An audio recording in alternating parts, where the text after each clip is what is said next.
وَلَقَدْ أَرْسَلْنَا إِلَى ثَمُودَ أَخَاهُمْ صَالِحًا أَنِ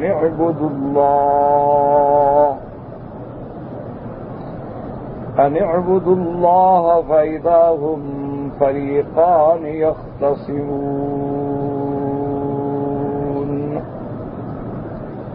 قَالَ يَا قَوْمِ لِمَ تَسْتَعْجِلُونَ بِالسَّيِّئَةِ قَبْلَ الْحَسَنَةِ لَوْلَا تَسْتَغْفِرُونَ اللَّهَ لَعَلَّكُمْ تُرْحَمُونَ قَالُوا طَيَّرْنَا بِكَ وَبِمَن مَّعَكَ قَالَ طَائِرُكُمْ عِندَ اللَّهِ بَلْ أَنتُمْ قَوْمٌ تفتنون وكان في المدينة 9 رهط يفسدون في الأرض ولا يصلحون قالوا تقاسموا بالله لنبيتنه وأهله ثم لنقولن لوليه ما شهدنا مهلك أهله وإنا لصادقون ومكروا مكرا ومكرنا مكرا وهم لا يشعرون فانظر كيف كان عاقبة مكرهم أنا دمرناهم وقومهم أجمعين فتلك بيوتهم خاوية بما ظلموا إن في ذلك لآية لقوم يعلمون وأنجينا الذين آمنوا وكانوا يتقون. الحمدللہ سورۃ النمل میں ہم نے سیدنا سلیمان علیہ السلام اور سیدنا داؤد علیہ السلام کا واقعہ مبارکہ تلاوت کیا ہے کہ اللہ تبارک و تعالی نے سیدنا داؤد و سلیمان علیہ السلام کو علم سے نوازا. اللہ تبارک و تعالی نے جیسے کہ داؤد علیہ السلام نبی بھی ہیں بادشاہ بھی ہیں، پھر اللہ نے ان کے بیٹے حضرت سلیمان کو ان کی نبوت و علم کا وارث بنایا، کیونکہ نبی کا ورثہ جو ہے وہ علم ہوتا ہے، مال و دولت نہیں ہوتی. حضرت سلیمان علیہ السلام کو اللہ نے پرندوں کا، جانوروں کا، حشرات الارض سب کی زبانوں کا بھی علم عطا فرمایا، اور اللہ نے حضرت سلیمان علیہ السلام کے لیے جنوں کے، انسانوں کے، پرندوں کے لشکر تابع فرمائے، اور اللہ نے آپ پہ ایسی نعمتیں فرمائی کہ حتیٰ اذا اتوا علی وادی النمل کہ جب آپ وادی نمل پہ گزرے تو ایک چیونٹی اپنے چیونٹیوں کو کہہ رہی تھی کہ اپنے بلو میں گھس جاؤ کہ سلیمان علیہ السلام اور ان کا لشکر جو ہے آپ کو روند نہ ڈالے. تو اللہ نے آپ کو یہ بات سنا بھی دی اور سمجھ بھی دی. فتبسم ضاحکا من قولها، آپ مسکرائے اور اللہ کی نعمتوں کا شکر ادا کیا. اور اسی طرح حضرت سلیمان علیہ السلام نے جب پرندوں کے بارے میں تحقیق کی تو ہدہد کو غائب پایا، تو آپ نے غصے میں فرمایا کہ لَأَعَذِّبَنَّهُ عَذَابًا شَدِيدًا، کہ یا تو میں اس کو عذاب شدید دوں گا، او لَأَذْبَحَنَّهُ، یا بالکل ذبح کر دوں گا، او لَيَأْتِيَنِّي بِسُلْطَانٍ مُبِينٍ، یا وہ اپنی غیر حاضری کا کوئی واضح عذر پیش کرے.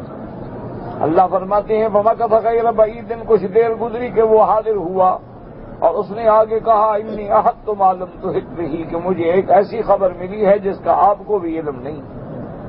تو اسی سے علماء نے فرمایا کہ اللہ تبارک و تعالی چاہتے ہیں تو جس کو چاہیں علم عطا فرما دیں.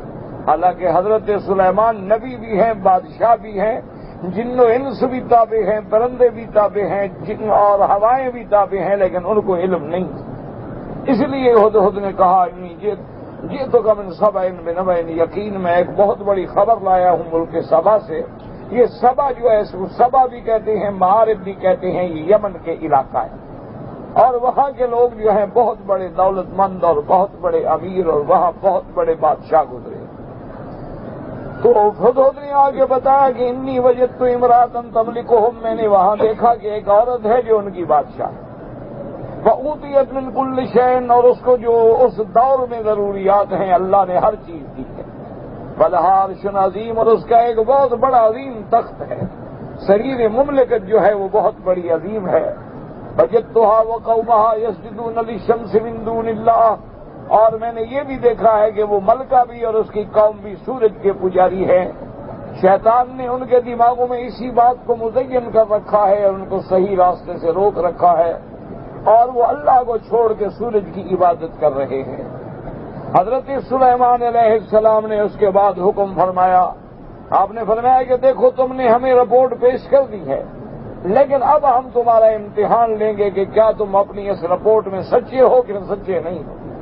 اس لیے حکم ہے کہ ہر آنے والی خبر پہ اعتبار نہ کرو بلکہ تحقیق کرو۔ اسی لیے حضرت سلیمان علیہ السلام نے فرمایا سننظر وصدقت ام کنت من الکاذبین، ہم دیکھتے ہیں تم نے ہمیں سچ کہا ہے یا جھوٹ بولا ہے۔ ایسا کرو کہ ہم تمہیں خط دیتے ہیں، اور وہ خط لے کر اس ملکہ کو پہنچا دو، اور اس کے بعد انتظار کرو، دیکھو وہ کیا جواب دیتی۔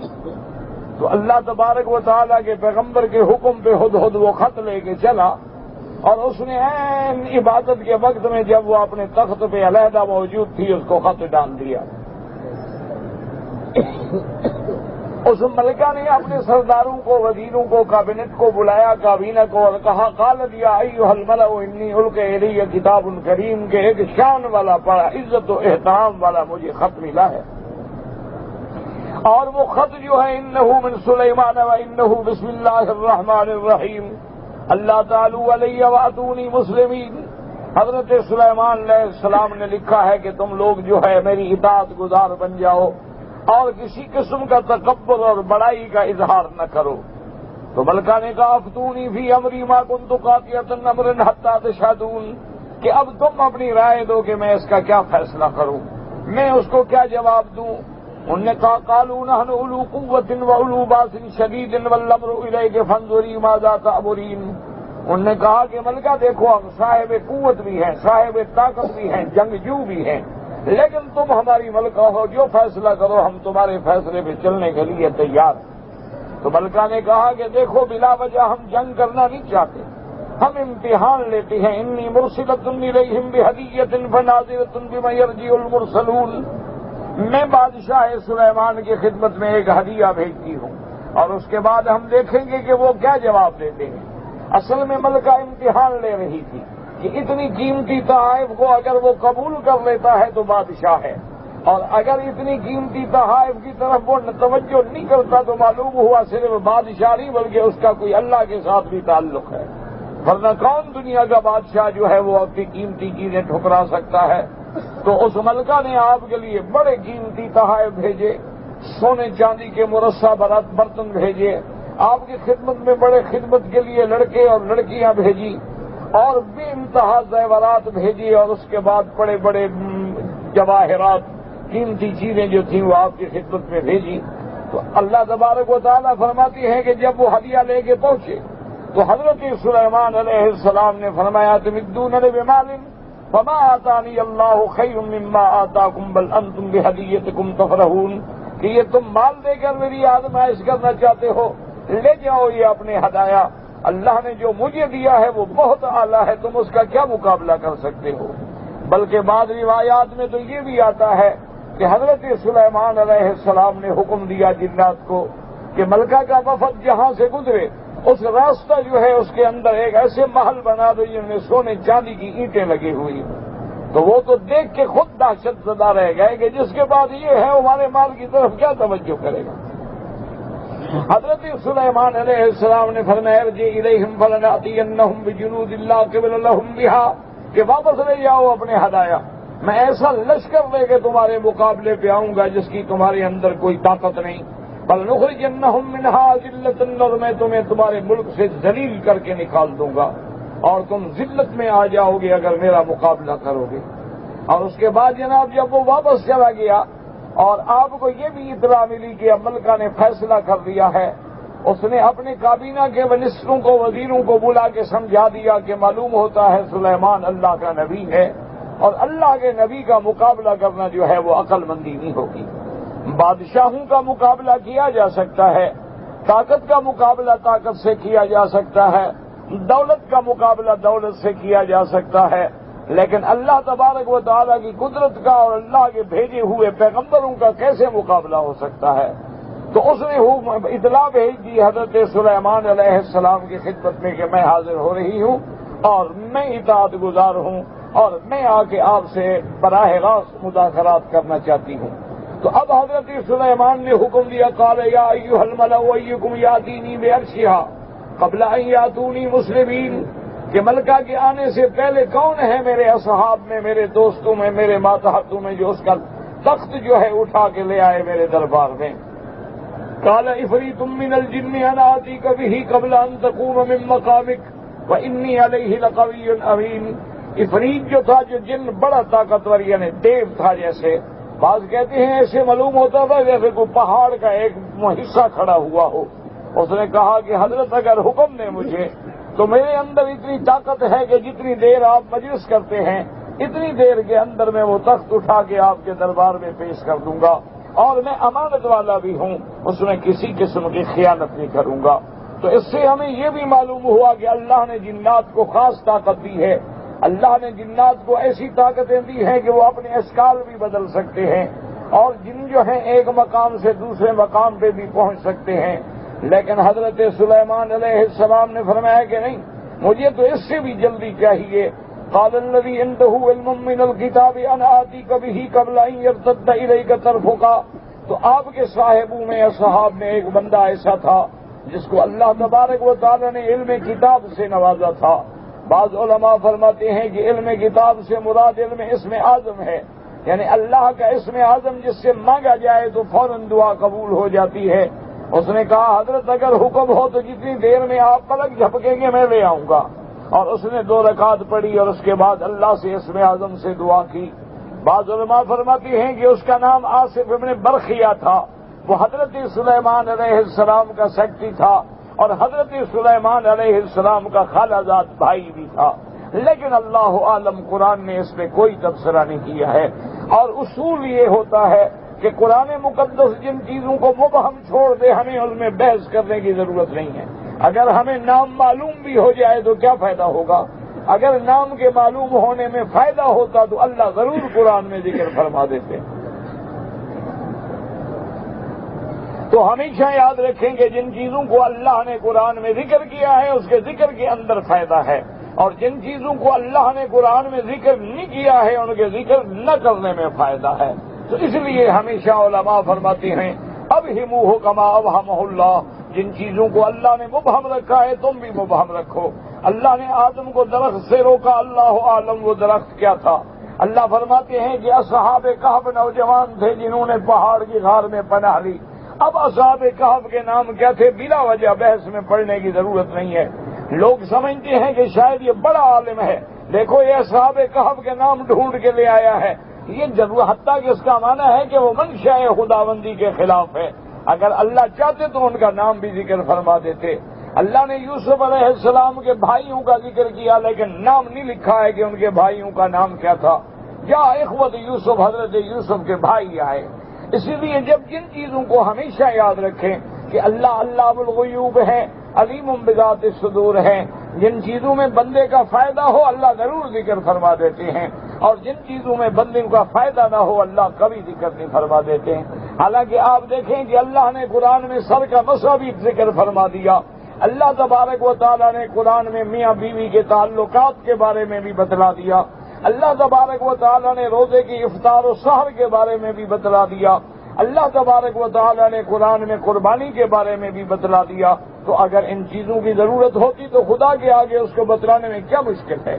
تو اس لیے ہمیشہ بلا وجہ ٹکریں مارنی کہ یاجوج ماجوج کون تھے، کہا کس غار میں چھپے ہوئے ہیں، ذوالقرنین کہاں چھپا ہوا تھا، مطلع الشمس سے کیا مراد ہے اور مغرب الشمس سے کیا مراد ہے. یہ ایسی بحثیں ہیں الذی لا طائل تحتہ، جس کا کوئی فائدہ نہیں ہوگا.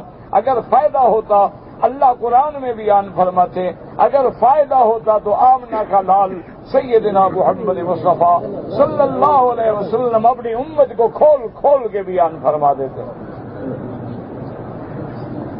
اسی لیے جناب جب فرماتے ہیں کہ حضرت سلیمان علیہ السلام نے جب دیکھا تو تخت آ گیا، آپ نے فوراً کہا قال ھذا من فضل ربی، یہ میرے رب کا احسان ہے کہ اللہ نے مجھے ایسے لوگ دیے ہیں کہ جن کو ایسا علم دیا ہے.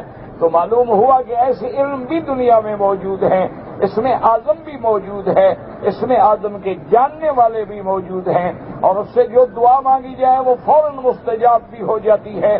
لیکن یہ سارا اللہ کا فضل ہے.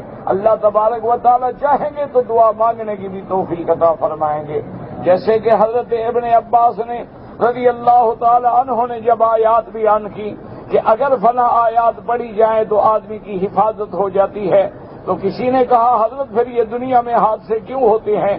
فرمایا اذا جاء القدر امی البصر، جب اللہ کی تقدیر آ جاتی ہے تو آنکھیں اندھی ہو جاتی ہیں، وہ وظیفے پڑھنے بھی بھول جاتے ہیں، اللہ پڑھنے ہی نہیں دیتے ہیں، کیونکہ اللہ کا ایک نظام ہے اور اللہ کے اس نظام کو دنیا کی کوئی طاقت نہیں بدل سکتی ہے.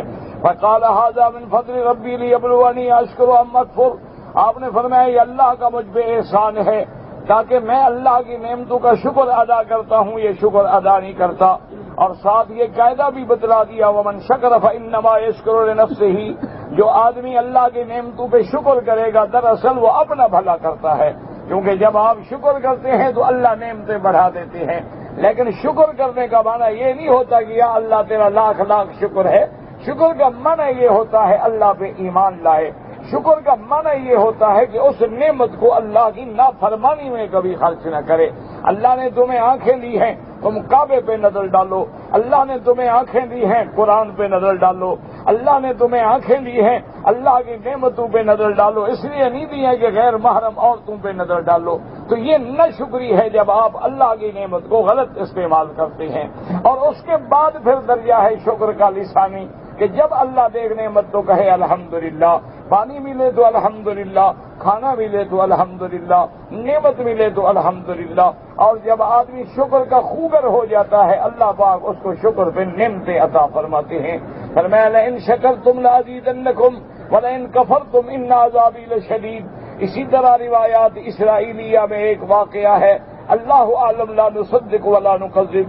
ایک بندے نے حضرت موسیٰ علیہ السلام سے عرض کیا کہ اللہ کے پیغمبر کلیم اللہ مہربانی کر کے دعا کریں اللہ کے دربار میں. اللہ نے مجھے اتنی نعمتیں دی ہیں کہ میں سنبھال نہیں سکتا ہوں. اللہ نے مجھے دولت بھی دی ہے اور مجھے اللہ نے اولاد سے بھی نوازا ہے. اب اللہ سے درخواست ہے کہ بس اور نعمتیں مجھے نہ دیں. حضرت موسیٰ علیہ السلام نے جب درخواست پیش کی، اللہ نے فرمایا موسیٰ علیہ السلام میرے بندے سے کہہ دو کہ تم شکر کرنا بند کر دو، میں نعمتیں دینا بند کر دوں گا. لیکن جب تک تم شکر کرتے رہو گے تو میرے خزانے تو ختم ہونے والے نہیں ہیں.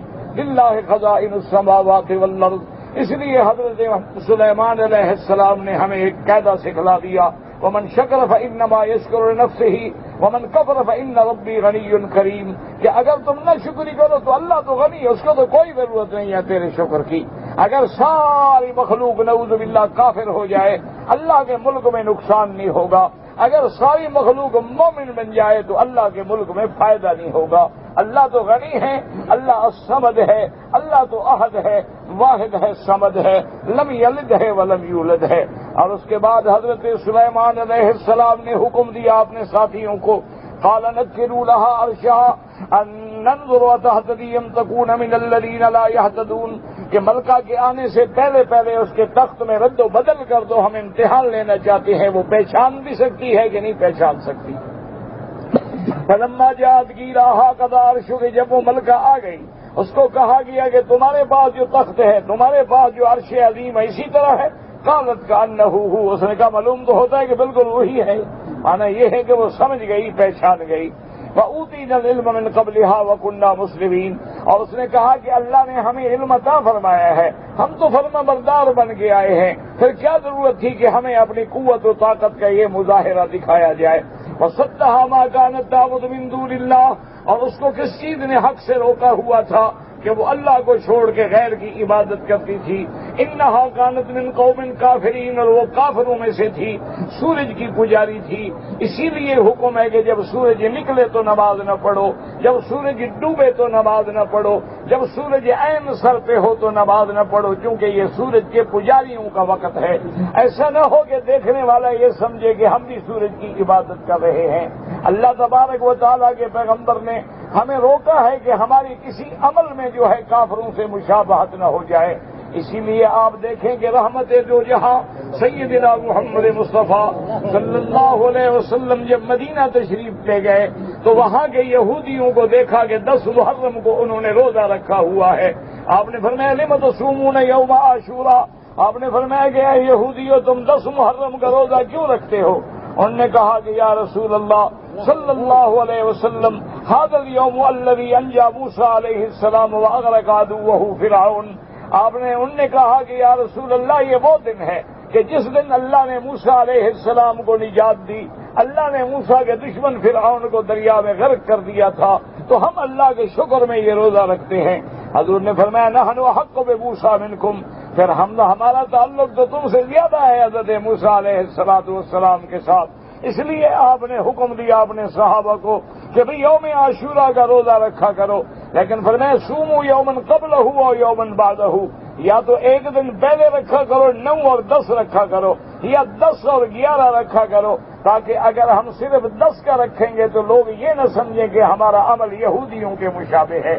تو اللہ کے پیغمبر نے ہمیں منع کیا ہے اس ٹائم میں نماز نہ پڑھو کہ سورج والوں سے مشابہت نہ ہو، اور ایک روزہ نہ رکھو کہ یہودیوں سے مشابہت نہ ہو۔ آج ہم اپنی شکل پہ غور کریں، اپنے لباس پہ غور کریں، اپنے گھر والوں پہ غور کریں کہ کیا ہماری سیرت، صورت، لباس، کپڑا، اٹھنا بیٹھنا سارا انگریزوں کی طرح ہے یا نہیں؟ اللہ کا نبی تو ہمیں عمل میں بھی مشابہت سے روکتا ہے، ہم نے عمل کے علاوہ حضور کی شکل کے خلاف کافروں کی شکل بنا ڈالی ہے، ہم نے اپنی شکلیں وہ بنائی ہیں جو کفار کی ہیں، اپنا لباس وہ منتخب کیا ہے جو کفار کا ہے، اپنے گھروں کو اس طرح ڈیزائن کیا ہے جو کفار کا ہے، اپنے بچیوں کو وہ لباس پہنائے ہیں جو کفار کے ہیں۔ اور یہ بھی یاد رکھیں کہ میرے نبی کا فرمان ہے جہاں حضور کا نام چومتے ہو وہاں حضور کی بات بھی سن لو۔ حضور نے فرمایا من تشبہ بقوم فہو منہم، جس قوم کی شکل بناؤ گے اللہ قیامت میں تمہیں انہی کے ساتھ کھڑا کرے گا۔ اگر تم انبیاء کی شکل بناؤ گے، اگر تم صدیقین کی شکل بناؤ گے، اگر تم اولیاء اللہ کی شکل بناؤ گے، اگر تم صالحین کی شکل بناؤ گے، اللہ کے عباد مقربین کی شکل بناؤ گے، اللہ ان کے ساتھ کھڑا کرے گا۔ اگر یہود کی شکل بناؤ گے، نصارہ کی شکل بناؤ گے، کفار کی شکل بناؤ گے، انہی کا لباس پہنو گے، انہی کی طرز معاشرت کو اختیار کرو گے، تو پھر ڈرو اس دن سے کہیں ایسا نہ ہو کہ اللہ حکم دے کہ ان کے ساتھ کھڑے ہو جاؤ، وہ تمہیں زیادہ محبوب ہیں۔ اب جناب حضرت سلیمان علیہ السلام نے اس کے بعد اس کے تخت کو بدل ڈالا، لیکن اس نے پہچان لیا۔ پھر اس کے بعد آپ نے اس کے لیے ایک محل بنوایا تھا شیشے کا محل بنا کے اس کی چھتیں بھی شیشے کی اور فرش بھی شیشے کے، اور نیچے اس کے جو ہے پانی بہ رہا تھا اور مچھلیاں تیر رہی تھیں، اور اس بیچاری کو خیال آیا کہ پانی ہے۔ اصل بات یہ نہیں ہے کہ نعوذ باللہ پیغمبر کسی عورت کی پنڈلیاں دیکھنا چاہتے تھے، اگر اللہ کے نبی بھی عورتوں کی پنڈلیاں دیکھیں تو پھر لوگوں کو کیا گلا دیں گے؟ اللہ کے نبی پاک ہوتے ہیں، اللہ کے نبی معصوم ہوتے ہیں، اللہ کے نبی گناہوں سے دور ہوتے ہیں، اللہ نے ان کی عصمت کی حفاظت کی ہوتی ہے۔ اصل حضرت سلیمان یہ چاہتے تھے کہ ایسا محل بنایا جائے تاکہ اس کو سمجھ آ جائے، جب وہ قریب آئی کی اللہ تو خود اس طرح کے چلیں گی، اس نے سمجھا آگے پانی ہے تو اس نے کپڑا اوپر کر لیا۔ کہا گیا انہ سرح ممرد من قواریر، اس سے کہا گیا کہ اے ملکہ یہ پانی نہیں ہے، یہ تو شیشہ ہے، پانی تو اس کے نیچے ہے۔ تو مقصد کیا تھا کہ جیسے تم نے شیشے کو پانی سمجھ لیا اسی طرح دھوکہ کھا کے تم نے سورج کو بھی خدا سمجھ لیا ہے. نہ یہ پانی ہے نہ وہ خدا ہے. یہ پانی کو دکھانے والا ہے, وہ خدا کی قدرت بتلانے والا ہے. تمہیں دھوکہ لگا ہوا. اس لیے فوراً اس نے کہا قالت رب انی ظلمت نفسی واسلمت مع سلیمان للہ رب العالمین, کہ یا اللہ واقعی آج تک میں نے غلط عقیدہ رکھا, یا اللہ واقعی آج تک میں نے سورج کی عبادت کر کے اپنے جانوں پہ ظلم کیا ہے. اب میں صحیح معنی میں ایمان لاتی ہوں تیری ربوبیت پر بھی اور حضرت سلیمان کی رسالت پر بھی. تو اس قصے کے اندر بے انتہا عبرتیں ہیں, بے انتہا حکمتیں ہیں, اور سب سے بڑی بات یہ ہے کہ ایسے واقعات میں تصدیق رسالت سیدنا محمد مصطفیٰ ہے صلی اللہ علیہ وسلم کے محمد عربی النبی الامی الہاشمی, جو اللہ کے گھر مکے میں پیدا ہوئے, جہاں نہ مسجد نہ مدرسہ تھا, نہ کوئی یونیورسٹی تھی, نہ کوئی اتصالات تھے, نہ کوئی وہاں ذرائع تھے, نہ سیٹلائٹ تھے, لیکن اللہ کا نبی سلیمان کی خبر دیتا ہے. تو یہ دلیل ہے کہ محمد الرسول اللہ, کہ آپ اللہ کے رسول ہیں اور آپ کو ان واقعات کی خبر دینے والا خداوند قدوس ہے. تو یہ سارا الحمدللہ ہم نے پڑھا ہے, اور آج کے سبق میں اللہ نے اختصار کے ساتھ حضرت صالح علیہ السلام کا واقعہ بیان فرمایا ہے, اور اس کے اندر جو عبر ہیں آپ پہلے پڑھ چکے ہیں کہ قوم حضرت نوح علیہ السلام کا واقعہ آیا. اسی طرح اللہ نے قوم عاد کا بھی ذکر کیا ہے, اسی طرح اللہ نے قوم سمود کا بھی ذکر کیا ہے. یہ قوم سمود کے بارے میں ہے جس میں اللہ نے حضرت صالح علیہ السلام کو بھیجا تھا. وَلَقَدْ أَرْسَلْنَا إِلَىٰ ثَمُودَ أَخَاهُمْ صَالِحًا أَنِ اعْبُدُوا اللَّهَ فَإِذَا هُمْ فَرِيقَانِ يَخْتَصِمُونَ. اللہ فرماتے ہیں کہ تاکہ ہم نے قوم سمود کے پاس ان کے بھائی حضرت صالح کو بھیجا. حضرت صالح علیہ السلام نے قوم کو کیا دعوت دی؟ ان اعبدوا اللہ, کس کی عبادت کرو؟ یاد رکھو, عبادت کس کی ہے؟ نماز عبادت ہے, یاد رکھ لو. رکوع عبادت ہے, سجود عبادت ہے, منت ماننا عبادت ہے, نظر نیاز عبادت ہے, طواف عبادت ہے. تو تمام عبادتوں کا حقدار کون ہے؟ اللہ تبارک. ان اعبدوا اللہ, ہر پیغمبر نے یہی دعوت دی ہے کہ عبادت بدنی ہو, عبادت مالی ہو, عبادت قولی ہو, عبادت فعلی ہو, صرف اسی کے لیے ہے. ایاک نعبد و ایاک نستعین, ہم تیری ہی عبادت کرتے ہیں اور تجھ ہی سے مدد مانگتے ہیں. اس لیے اللہ نے فرمایا میرا بدنی اپنی امت کو بتلا دو, ان صلاتی و نسکی, کہ میری عبادت بدنی یعنی نماز عبادت بدنی ہے, نسک مانا قربانی عبادت مالی ہے, یعنی میری عبادت بدنی ہو یا عبادت مالی ہو. وَمَحْيَايَ وَمَمَاتِي لِلَّهِ رَبِّ الْعَالَمِينَ لَا شَرِيكَ لَهُ وَبِذَلِكَ أُمِرْتُ. میری زندگی میری موت اسی اللہ کے لیے ہے جو عالمین کے پالنے والے ہیں, جس کا کوئی شریک نہیں, اور یہی میں حکم دیا گیا ہوں کہ تمام عبادتوں کا مرکز جو ہے, محور جو ہے, اللہ تعالیٰ کی ذات ہے. اس لیے حضرت صالح نے بھی قوم کو دعوت دی ان اعبدوا اللہ فَإِذَا هُمْ فَرِيقَانِ يَخْتَصِمُونَ. اللہ فرماتے ہیں کہ پھر دو گروہ بن گئے آپس میں لڑنے والے, ایک ماننے والے, ایک انکار کرنے والے, ایک توحید کا اقرار کرنے والے, ایک شرک کرنے والے. اور اس کے بعد قوم نے نعوذ باللہ حضرت صالح کی تکذیب کی, اور قوم نے کہا کہ تم ہمیں ڈراتے ہو, لیا اللہ کا عذاب کہاں ہے؟ تو حضرت صالح نے سمجھایا, آپ نے فرمایا بیوقوف لوگوں کیا کر رہے ہو؟ قال یا قوم لم تستعجلون بالسیئۃ قبل الحسنۃ کیسے بے وقوف ہو گے تم، برائی عذاب پہلے مانگتے ہو لیکن نیکی نہیں کرتے، پہلے تم نیکی کرو، ایمان لے آؤ، استغفار کرو. لولا تستغفرون اللہ لعلکم ترحمون، تم کیوں نہیں استغفار کرتے، کیوں نہیں معافی مانگتے، شاید اللہ تم پہ رحم فرما دیں.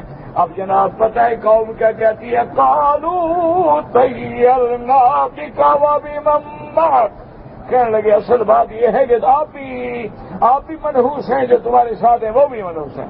جب سے نعوذ باللہ آپ آئے ہیں جھگڑے شروع ہو گئے ہیں. وہ بے وقوف، جھگڑا تو باطل کا ہوتا ہے.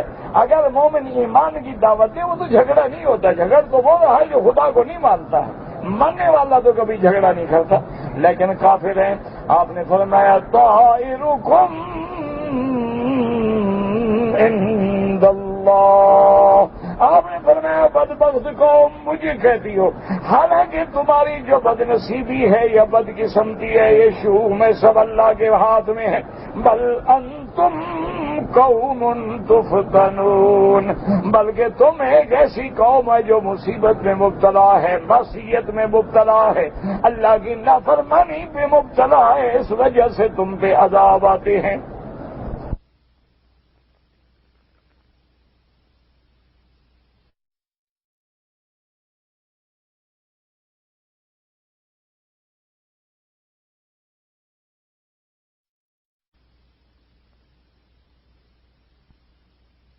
میں 9 بندے تھے لیکن رہب کہتے ہیں جماعت کو، مانا ایک ایک بندہ جو ہے گویا وہ جماعت کے برابر تھا، ورنہ تھے وہ 9 آدمی تھے بڑے شرارتی. وَكَانَ فِي الْمَدِينَةِ 9 رَهْطٍ يُفْسِدُونَ فِي الْأَرْضِ وَلَا يُصْلِحُونَ، اور ان کا کام یہ تھا کہ ہر وقت زمین میں فساد ہے، ڈاکہ ہے، قتل ہے، خون ریزی ہے. ایک دن اکٹھے ہوئے، قالوا تقاسموا باللہ، کہنے لگے آؤ اللہ کی قسم کھا کے معاہدہ کرتے ہیں، لنبیتنہ واہلہ، ہم اکٹھے ہو کے رات کو حضرت صالح اور ان کے گھر والوں سب کو قتل کر دیتے ہیں، اور اس کے بعد ان کے جو ولی کہیں گے مطالبہ بھی کریں گے تو ہم کہیں گے ثم لنقولن لولیہ ما شہدنا مہلک اہلہ وإنا لصادقون. رات کو جب ہم قتل کر دیں گے، اگر ان کے ولی کوئی مطالبہ کریں گے ہم کہیں گے ہمیں کیا پتا ہے بھائی، ہم تو نہیں تھے، ہم نے تو کوئی قتل شتل نہیں کیا ہے. اللہ فرماتے ہیں وَمَكَرُوا مَكْرًا وَمَكَرْنَا مَكْرًا وَهُمْ لا یشعرون.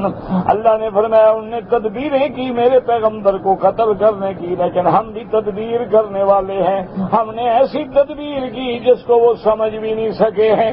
فانظر کیف کان عاقبۃ مکرہم. اللہ نے فرمایا میرا بدری محمد مصطفیٰ غور کریں، یہ معنی نہیں ہوتا کہ دیکھیں وہ تو واقعہ گزر گیا، معنی تدبر کریں، نظر تدبر کریں، غور کریں کہ ان کے اس مکر کا نتیجہ کیا نکلا. انا دمرناہم وقومہم اجمعین، ہم نے ان 9 کو بھی ان کی پوری قوم کو ہلاک کر ڈالا، کوئی بھی نہ بچا. اور فرمایا فَتِلْكَ بُيُوتُهُمْ خَاوِيَةٌ بِمَا ظَلَمُوا، اے گزرنے والے دیکھو یہ ان کے گھر آج خالی پڑے ہوئے ہیں، عبرت کی علامت ہے. إِنَّ فِي ذَلِكَ لَآيَةً لِقَوْمٍ يَعْلَمُونَ، ان میں نشانیاں ہیں لیکن ان لوگوں کے لیے جو علم رکھتے ہیں. وَأَنجَيْنَا الَّذِينَ آمَنُوا وَكَانُوا يَتَّقُونَ. اللہ نے فرمایا کہ ہم نے ان لوگوں کو نجات دی جو ایمان لے آئے، جو اللہ سے ڈرنے والے تھے ان کو ہم نے بلا بچا لیا، لیکن جو کافر تھے، جو منکر تھے، جو مفسد تھے، جو مکذب تھے ان کو ہم نے ہلاک کر ڈالا. اور پھر اللہ تبارک و تعالی نے ان کی ہلاکت کو عبرت بنا دیا کہ قیامت تک کے لیے وہ عبرت کا نمونہ بن جائیں. واللہ اعلم.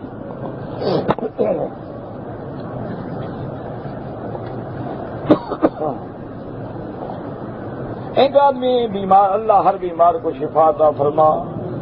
دعا کریں کہ اللہم اشفنا واشف مرضانا ومرضى من اوصانا واستوصانا ومرضى المسلمین، یا الہ العالمین ہر بیمار پہ رحم کر۔ یا اللہ ہماری روحانی جسمانی ابدان اور ذہان اور جتنی بھی بیماریاں ہیں جو ہم جانتے ہیں نہیں جانتے ہیں، تو شفا دینے پہ قادر ہے۔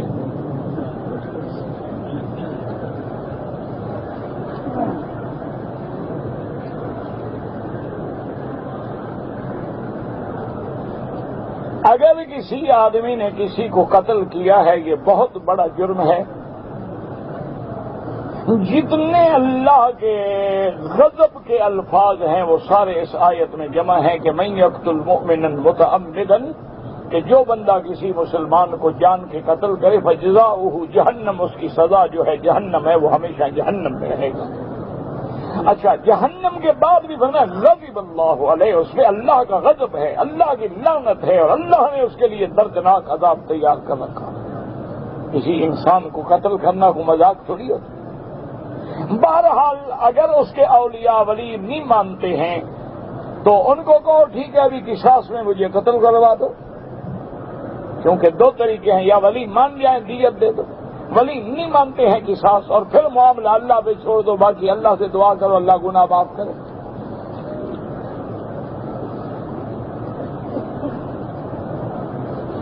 اگر کوئی آدمی نماز جنازہ نہ یاد کر سکے تو کرے کیوں نہ کر سکے، ورنہ اللہم اغفرہم اللہم اغفر اللہم اغفر اتنا تو یاد کر رہے ہیں۔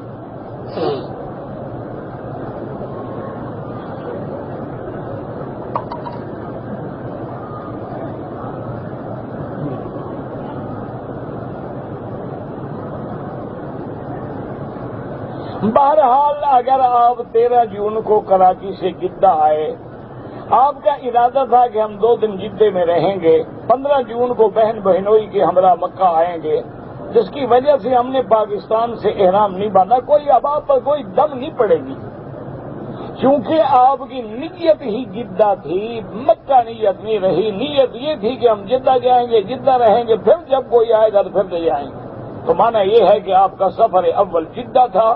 اب آپ جب آپ کے بہنوئی آئیں گے احرام باندھ کے جدے سے عمرہ کر لیں، عمرہ ہو جائے گا، آپ پہ جرمانہ بھی کوئی نہیں، لیکن آپ میقات کے عمرے سے تو محروم ہو گئے نا۔ جدہ کوئی میقات تھوڑا ہے، جدہ تو ہل ہے، حرم کے باہر ہے۔ اس لیے بہتر یہ تھا، اب تو خیر وہ آ گئے ہوں گے، ورنہ آپ جدے سے سارے مدینہ چلے جاتے، پھر مدینہ سے احرام باندھ کے آ جاتے۔ آپ زمزم کو اگر کھانے پکانے میں استعمال کریں کوئی حرج نہیں۔ حضرت اسماعیل کیا پکاتے تھے، کون سا پانی استعمال کرتے تھے؟ اللہ کا پیغمبر تھا، اس کو ادب نہیں تھا زمزم کا۔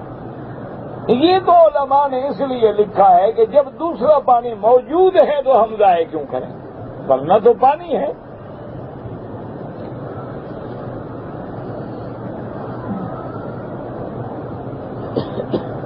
بہرحال اگر آپ کام کرتے ہیں، آپ کی ڈیوٹی ہے مدینہ منورہ، آپ نے عمرہ نہیں کیا تو جرمانہ نہیں پڑے گا، لیکن خدا کے بندے غفلت نہ کیا کرو۔ آپ مدینے سے آ رہے ہیں، 1 گھنٹہ یا 2 گھنٹے زیادہ سے زیادہ آپ کو عمرے میں لگیں گے۔ احرام باندھ گیا، طواف کیا، صفا دوڑے، بال منڈوائے، فارغ ہو گئے۔ آپ کو اللہ میقات کا عمرہ دے رہے ہیں، مدینہ منورہ کا، جہاں سے خود میرے آقا محمد مصطفیٰ نے عمرہ کیا ہے، تو آپ اس کو کیوں چھوڑ دیتے ہیں؟ ٹھیک ہے جرمانہ نہیں ہوگا، لیکن عمرے سے تو محروم ہو گئے نا آپ۔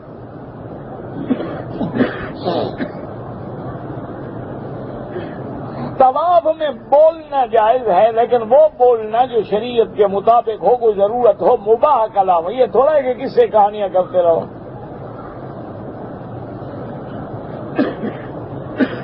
طواف کے دوران میں اگر وضو ٹوٹ جائے وہی طواف چھوڑ دیں، بغیر وضو کے طواف نہیں ہوتا۔ وضو کرو پھر شروع کر کے پورا کرو۔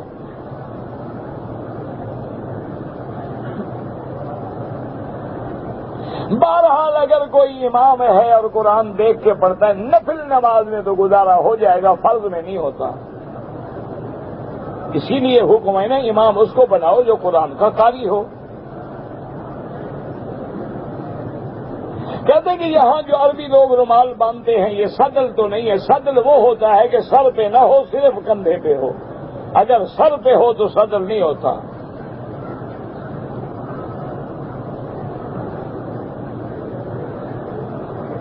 کہتے جی کہ اگر جنگ کے دوران میں کافر عورتیں آ جائیں مال غنیمت میں تو بغیر نکاح کے بھی مسلمانوں پہ حلال ہیں، بالکل حلال ہے، مما ملکت ایمانکم، اللہ کا قرآن ہے، پہلے جنگ تو کرو، بچوں کے تو حلال بھی ہو جائیں گے۔ نہ جنگ رہی، نہ عورتیں رہی، نہ حلال حرام کا مسئلہ رہا، جب جہاد ہی نہیں رہا بات ختم ہو گئی۔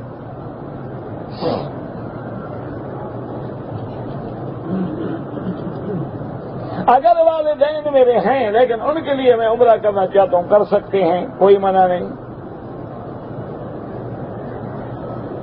احرام کی حالت میں تو چہرے کا پردہ نہیں ہو سکتا، کیوں نہیں ہو سکتا؟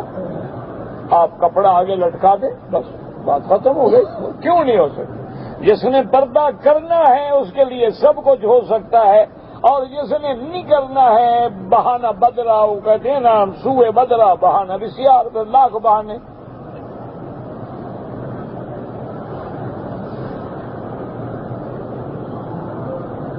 نماز میں زیادتی ہو جائے کبھی سیکھا صاحب کریں۔ طواف کرنے کے بعد 2 رکعت جو ہے مقام ابراہیم پہ پڑھنا افضل ہے، اعلیٰ ہے۔ وہاں جگہ نہ ملے حتیم میں پڑھ لو، وہاں جگہ نہ ملے سارے طواف کے میدان میں پڑھ لو، وہاں بھی جگہ نہ ملے سارے حرم میں پڑھ لو، اپنے ہوٹل میں چلے گئے یاد آیا وہی 2 رکعت کھڑے ہو کے پڑھ لو۔ حجر اسود کے سامنے پٹی کیوں ختم کر دی گئی کہ تم پٹی ڈھونڈتے ڈھونڈتے ٹکرے مارتے تھے، اس لیے ختم کر دی گئی۔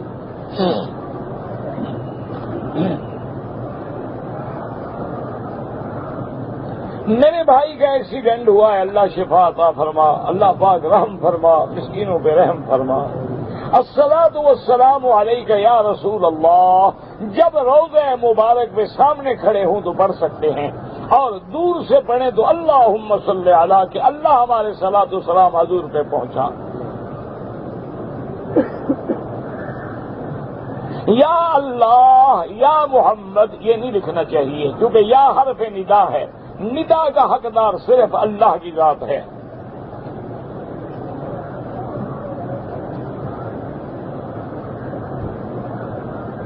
تفسیر کی کتاب ہو اردو زبان میں، بہرحال مشہور تو معارف القرآن ہے، وہ لے لیں انشاءاللہ، بڑی اعلیٰ تفسیر ہے، آسان بھی ہے۔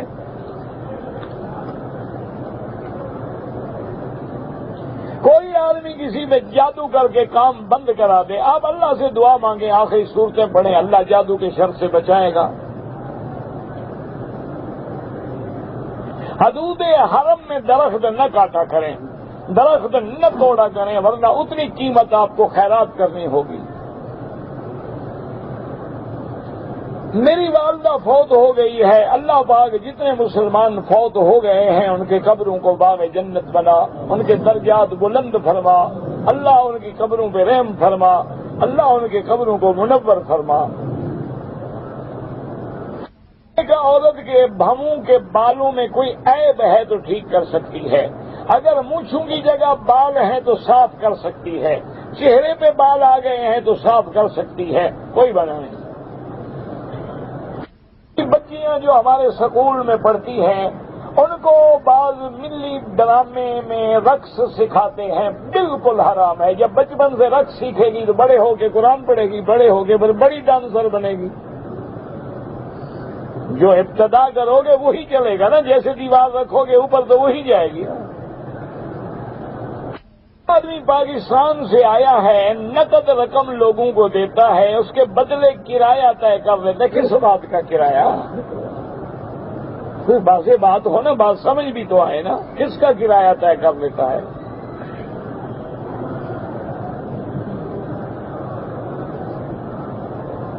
کہتے جی کہ سورۃ النساء کی تفسیر میں لکھا ہے، بہرحال فقہ حنفی کے اندر سفر 3 منزل ہوتا ہے جو صحیح حدیثوں میں تفسیر ہے، اور 3 منزل کا معنی ہے 48 میل شرعی۔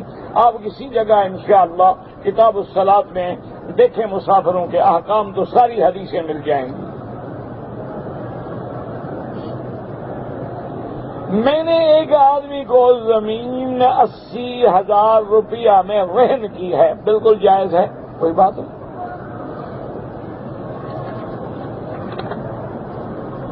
حضرت امیر معاویہ رضی اللہ تعالی عنہ کے بعد پھر تو خلافت کا دور ہی تبدیل ہو گیا. ان کے بعد ان کا بیٹا آیا، یزید آیا، پھر ان کے بعد اور آئے، وہ تو دور خلافت تو ختم ہو گیا.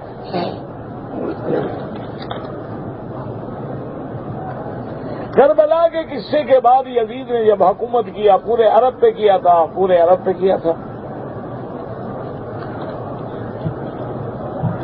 اگر پگڑی باندھ کے آدمی نماز پڑھے تو زیادہ بہتر ہے، کیونکہ ساری زندگی میرے آقا نے رحمت دو عالم نے پگڑی مبارک باندھی ہے. یعنی ٹوپی تھی، ٹوپی کے اوپر پگڑی مبارک ہوتی تھی. امام کے پیچھے اگر حنفی ہے تو سورت فاتحہ نہ پڑھے، امام کا پڑھنا کافی ہے، اور اگر شافعی ہے تو پڑھتا رہے. اگر ہم پاکستان سے جب آئے ہیں ہوائی جہاز میں تو ہمارا ہوائی جہاز کا پہلا سٹاپ جو ہے وہ ریاض تھا، تو ہم نے احرام ریاض سے باندھا ہے. بالکل ٹھیک ہے، کوئی منع، آپ نے اچھا کیا. میں اپنے والد کے لیے عمرہ کرنا چاہتا ہوں تو آپ مدینے بھی جا سکتے ہیں، طائف بھی جا سکتے ہیں، اور اگر بالکل مجبوری ہو تو پھر مسجد عائشہ سے بھی باندھ سکتے ہیں. جعرانہ سے بھی باندھ سکتے ہیں.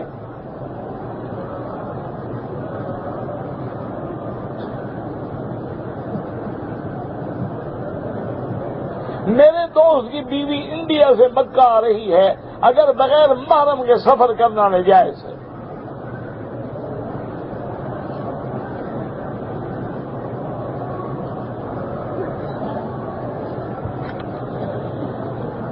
سفر کے دوران میں اللہ نے نماز جو 4 فرض ہیں ان کو 2 رکعت کر دیا ہے.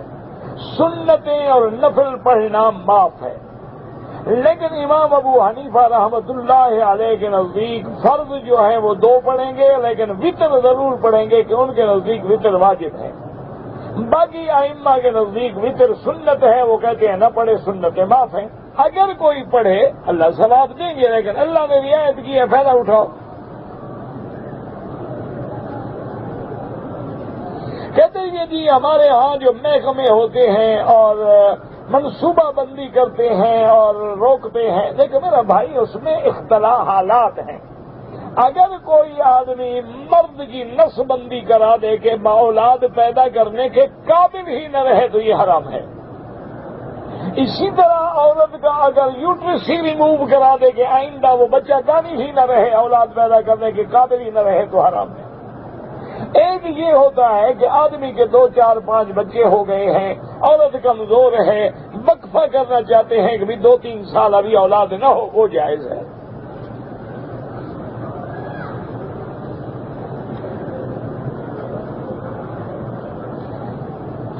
فجر تو نہیں ہوتی، فجر تو ہوتی ہے. عصر کے بعد، فجر کے بعد قرآن پڑھو، عصر کے بعد قرآن پڑھو، جو مرضی ہے عمل کرو سالے. ہمارے رشتہ دار ہیں، کچھ دے دیتے ہیں، بدلہ مانگتے ہیں، نہ لیا کرو ایسے رشتہ داروں سے، نہ لوگے نہ بدلہ دینا پڑے گا.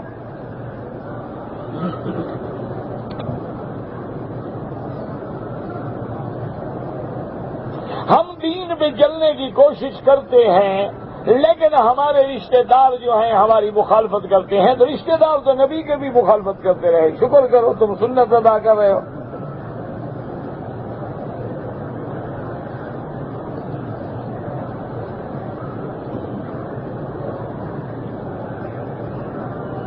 ہم عرفات میں جب حج کے دن میں عرفات کے میدان میں تھے تو لوہے کا کوئی تار تھا جو لگ گیا، پاؤں میں زخم آ گیا، خون نکل گیا، کوئی بات نہیں، تکلیف بھی آپ کو ہو اور شریعت جرمانہ بھی آپ پہ کرے.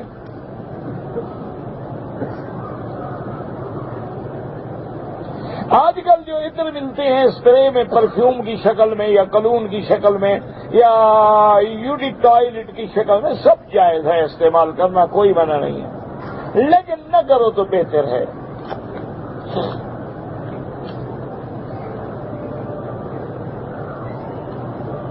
نکات کا ہمیں پتہ نہیں تھا، ہم جناب پاکستان سے جدہ پہنچ گئے. جدے کا پتہ تھا؟ جدے کا کیسے پتہ تھا تمہیں؟ جہاز کا بھی پتہ تھا تم انڈیا کے جہاز میں نہیں چڑھے، جدے والے جہاز میں کیوں چڑھے؟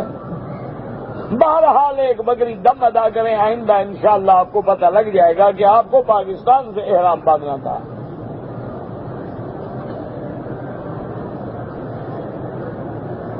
جن جو ہیں وہ لڑکیوں سے شادی کر سکتے ہیں، مجھے تو ملے نہیں، آپ کو ملے تو رشتہ کر دیکھیں۔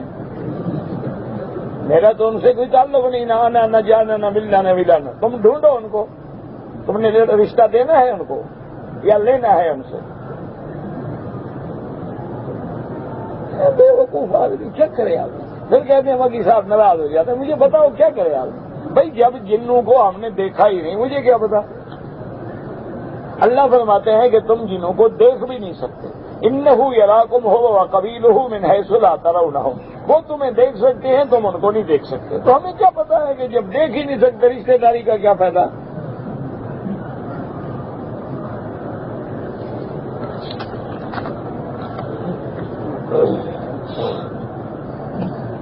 ہم انڈیا کے رہنے والے ہیں، کفیل کی طرف سے پریشان ہیں، حسبنا اللہ و نعم الوکیل، چلتے پھرتے اٹھتے بیٹھتے پڑھا کرو، اللہ مشکلیں حل کریں گے۔ زبانوں کا بارے میں بیان فرمائیں، کیا بارے میں بیان فرمائیں؟ کیا وضاحت کرو نا، زبانوں کے بارے میں کیا بیان فرمائیں؟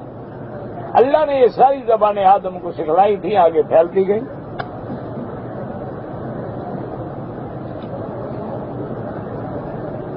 اگر کوئی عورت جمعہ والے دن حرم میں آ گئی اور اس نے جمعہ کی نماز پڑھ لی، بس پھر ظہر کا کیا مانا؟ جب جمعہ پڑھ لیا ختم ہو گئی نماز۔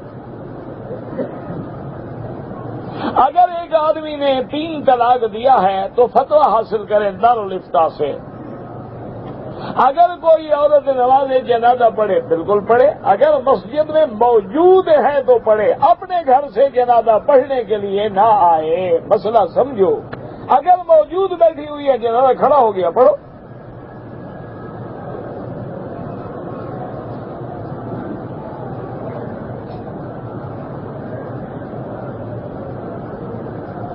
ہم مارکیٹ میں کام کرتے ہیں، وہاں مالکوں کی طرف سے کھانا پینا منع ہے۔ ہمارا موصول ہے، اگر کھانے پینے کے لیے کوئی چیز دے، مدیر جو ہے وہ دے سکتے ہو۔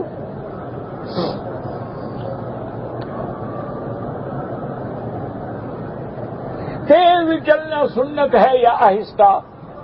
اگر آپ ورزش کے لیے چل رہے ہیں تو تیز چلنا سنت ہے، اگر نماز اور عبادت کے لیے چل رہے ہیں تو علیکم بالسکینۃ والوقار، آرام اور ادب سے چلنا سنت ہے۔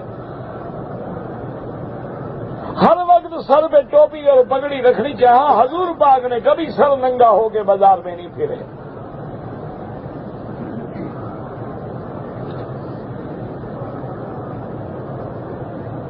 قبرستان والوں کے لیے دعا کرو، یہ نہیں کہ قرآن لے جاؤ اور قبروں پہ بیٹھ کے پڑھو، یہ تو منع ہے۔ اگر ہم 2 یا 3 عمرے کریں گے، بال اس طرح پھروا دیا، بال ہو یا نہ ہو ہر دفعہ اس طرح پھروانا ہوگا۔ نماز جمعہ کی کتنی رکعتیں ہیں گن لو۔ بازو میں جو لوگ نام لکھواتے ہیں منع ہے۔ انگوٹھی پہننا جائز ہے، لیکن پتھر میں نفع نقصان کا عقیدہ رکھنا کفر ہے۔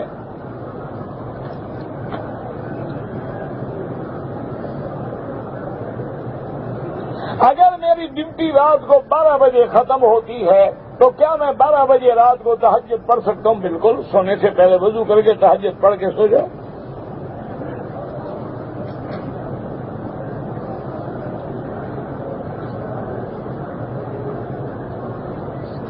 اب جب حضور پاک کا نام اس میں گرامی مؤذن اذان میں دیتا ہے تو ہمیں حکم ہے کہ ہم اسی طرح کہیں اشہد ان محمد رسول اللہ، اللہم صلی علی، درود پڑھیں۔ انگوٹھے چومنا جو ہے یہ بدعت ہے۔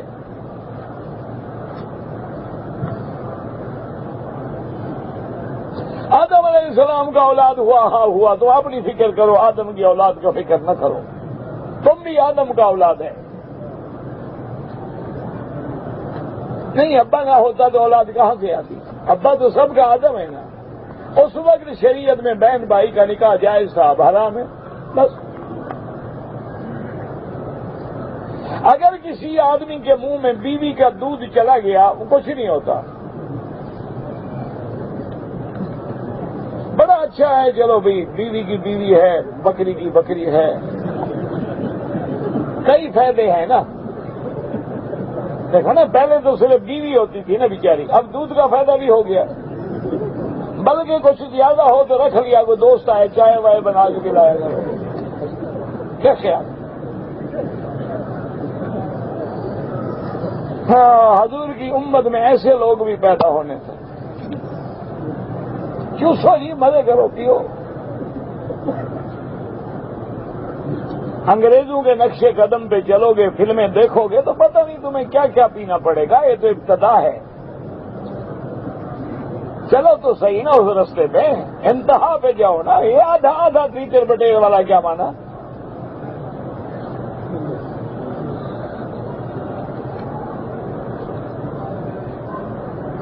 داڑھی رکھنا تمام انبیاء کا سنت ہے، واجب ہے، منڈانے والا فاسق و فاجر ہے، گناہ کبیرہ کا مرتکب ہے۔ شادی شدہ میاں بیوی ایک دوسرے سے کتنا عرصہ دور رہ سکتے ہیں؟ میرا بھائی شریعت میں پابندی نہیں ہے، حالات ہیں۔ بعض مرد عورت جو ہے ایک ہفتہ بھی دور نہیں رہ سکتے، بعض سال بھی رہ سکتے، یہ حالات ہیں۔ یہ دیکھو کہ بیوی کی عزت محفوظ ہو، تم گناہوں سے بچے رہو، بیوی کا نان نفقہ خرچہ دینا لینا سارا انتظام ہے، بیوی محفوظ ہے، نوکری کے لیے آ سکتے ہو۔ بعض لوگ اگر نہیں ہے تو پھر بیوی کو ساتھ رکھو، یہ تو ہر آدمی کے الگ حالات ہے، اس لیے ورنہ حضرت عمر جو فتویٰ دیتے تھے وہ فرماتے تھے کہ 6 مہینے سے زیادہ دور نہ رہے آپ۔ واللہ اعلم۔ اللہم صلی علی سیدنا محمد وعلی آل سیدنا محمد وبارک وسلم۔ یا حی یا قیوم یا ذی الجلال والاکرام، یا اللہ یا اللہ یا اللہ یا رحمان یا رحیم یا حی یا قیوم یا ذی الجلال والاکرام، یا حی یا قیوم برحمتک نستغیث۔ اللہم انا نسألک باسمائک الحسنى وصفاتک العلیٰ، اللهم إنا نسألك باسمك المكنون المخزون المبارك الطيب الطاهر المقدس، اللهم متعنا بأسمائنا وأبصارنا واشرح صدورنا وأحينا بقواتنا ما أبقيتنا واجعله الوارث منا واجعل ثأرنا على من ظلمنا وانصرنا على من آذانا، اللهم اقض حاجاتنا يا قاضي الحاجات، یا سمیع الدعاء یا مستجیب الدعوات، اللهم اصلح احوالنا واحوال المسلمین، اللهم اصلح اولادنا واولاد المسلمین، اللهم اصلح ذریاتنا وذریات المسلمین، اللهم اجعلنا واجعلهم من عبادك الصالحین الناجحین الراشدین الفائزین برحمتك یا ارحم الراحمین، اللهم انا نعوذ بك من جهد البلاء ودرك الشقاء وسوء القضاء وشماتة الاعداء۔ یا اللہ عالم اسلام کی عزت کا فیصلہ فرما، یا اللہ تمام بلاد اسلامیہ کی حفاظت فرما، یا اللہ تمام بلاد اسلام میں امن و استحکام نصیب فرما، یا اللہ مسلمانوں کی جان مال آبرو عزت کی حفاظت فرما، یا اللہ مسلمان جس ملک میں ہیں ان کی مدد و نصرت فرما، یا اللہ بیماروں کو شفا عطا فرما، بے حیاؤں کو حیا عطا فرما، بے دینوں کو دین عطا فرما، بے اولادوں کو اولاد عطا فرما، جن کی اولاد ہے ان کو صالح بنا، بے روزگاروں کو روزگار عطا فرما، قرض داروں کے قرض عطا فرما، یا اللہ جن کے گھروں میں بچیاں ہیں ان کے رشتے آسان فرما، یا اللہ ان کا مستقبل روشن فرما، یا الہ العالمین ہمیں مانگنا نہیں آتا بغیر مانگے عطا فرما، یا اللہ پوری دنیا میں ہدایت کی ہوائیں چلا دے، یا اللہ پوری دنیا میں ہدایت کی فضائیں پیدا فرما، یا اللہ حضور کے کلمے پڑھنے والے ہر امتی کو دین کا داعی اور دین کا سپاہی بنا۔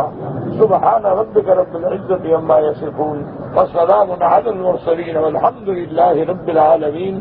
اللهم صل علی سیدنا محمد وعلی آل سیدنا محمد كما صلیت علی ابراہیم وعلی آل ابراہیم فی العالمین انک حمید مجید۔